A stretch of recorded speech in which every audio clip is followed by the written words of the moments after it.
Welcome to Snapshots, where we discuss current events and trends in our economy. My name is Ibrahim Adrame, and I'm the Director of Education at the Henry George School of Social Science. My guest today is Edward Dodson, a former financial analyst with more than 40 years in the trade. For nearly as long, Ed has been a faculty member of the Henry George School of Social Science. Welcome to the show, Ed. Hey, Ibrahim, good to be here. Great. Let me begin by asking you your take on the COVID-19 economic relief package. $2 trillion, and it's only the beginning. Where is all this money coming from? Is it being wisely spent? Those are pretty important questions. As to where the money is coming from, of course, we still do collect some tax revenue. With the Trump administration's reduction in marginal tax rates on high-income people, the gamble was that as the economy would grow, supply-side economics would come into play and actually more revenue would come in. Well, that's not really developed, and a lot of it has to do with the general economy, and now we have the pandemic to deal with. So in the absence of tax revenue, where do you get the money?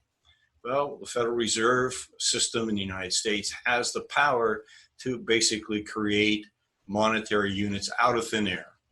And the general way that they've done it historically is to use the monetary units that they create to purchase government securities.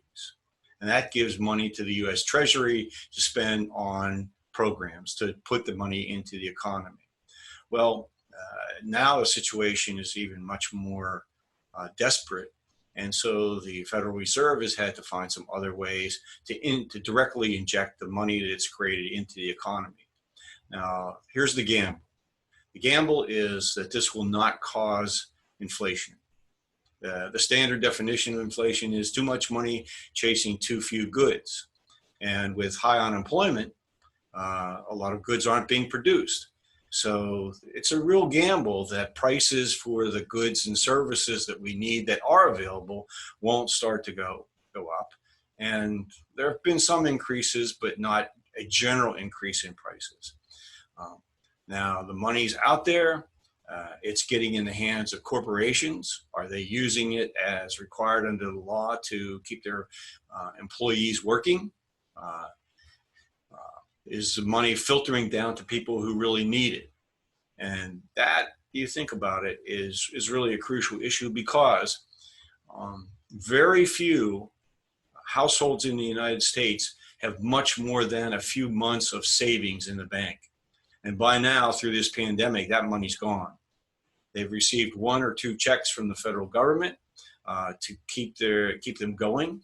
But if you're renting an apartment and you're not paying your rent, how long is your landlord going to stand by for not receiving a rent check before they begin to process eviction? Or if you have mortgage debt on your home, how long is your mortgage lender going to stand by not receiving payment before they start to process a foreclosure?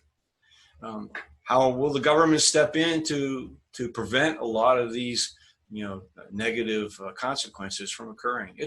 There's a lot of politics involved here. The economics, I think, are pretty precarious. We've never had such a situation in the history of the world. And the United States isn't the only country that's facing having to put all of this new money into the economy. And whether or not it will keep the economy sustained enough until we're back to some level of normalcy is really the issue. And I don't know. I'll add this. Every year I have taught a semester-long course on the state of the U.S. economy. And I pull together the statistics on debt.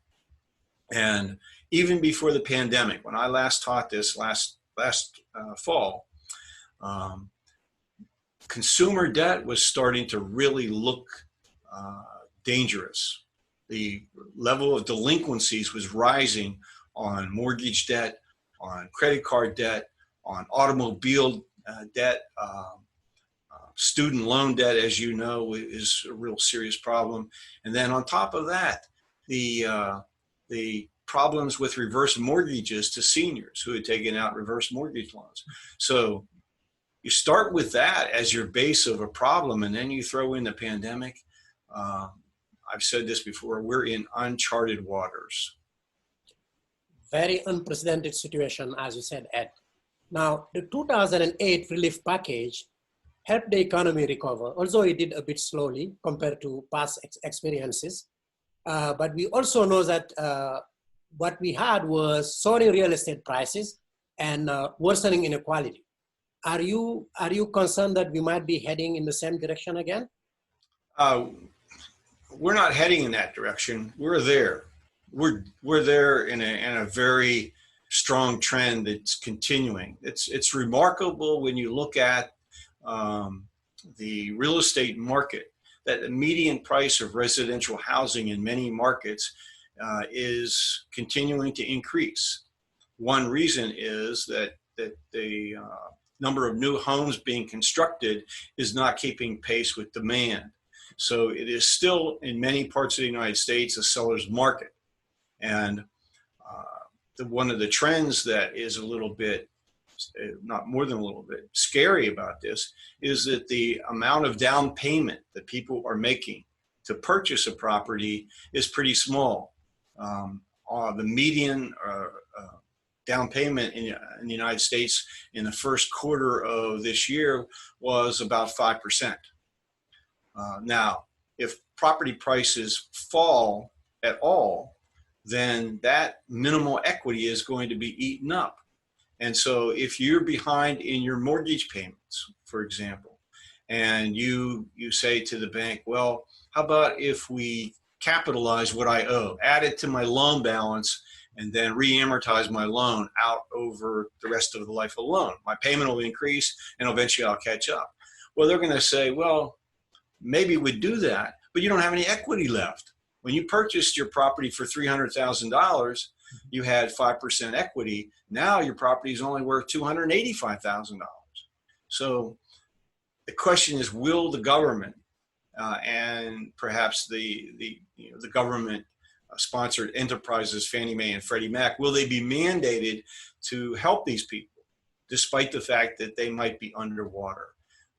Again, these are political decisions which have strong economic impact, and we have had an escalating property market since 2010, and with low interest rates as low as they've been, that enables people to borrow more money. And so sellers of property take advantage of the ability of people to take on higher debt. They raise their prices. People take on the debt, hoping that their property values will increase and it'll create some equity. So again, we're in uncharted waters. I don't want to forecast what I think would happen, but I think it's precarious, and a lot will depend on whether or not the government agencies, in conjunction with the financial sector, make the right decisions at the right time and help the people that are most in need. Great.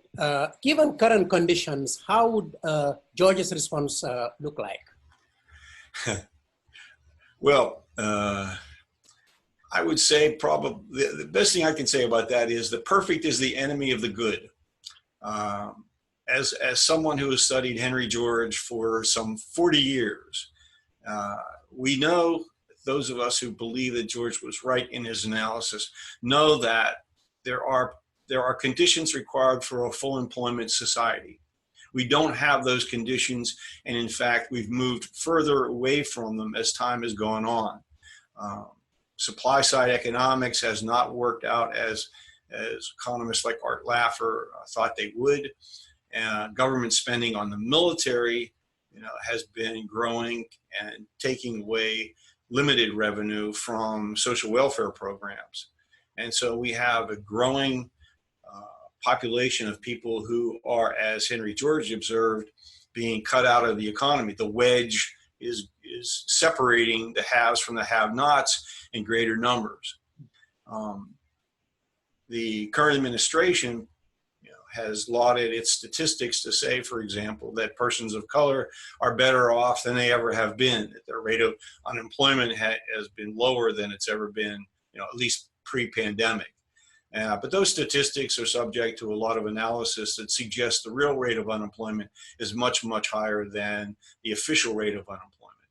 And, so I think what Henry George would argue is that we have to slowly, incrementally move toward a society where rents from all sources are captured, where earned income flows are exempted from taxation, where we free up the economy, and that we create a much more level playing field. We have to get rid of a lot of the economic licenses and privileges that exist in our systems of law and taxation and public policy.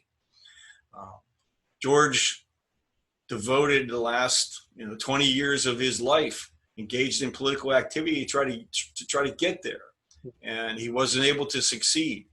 And there have been really thoughtful, determined people trying to get us closer to that.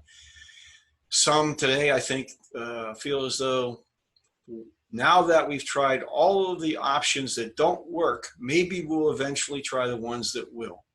And I guess we'll have to see whether or not, wisdom, and at least the wisdom we think we have, will somehow find an audience and carry the day and win some political support.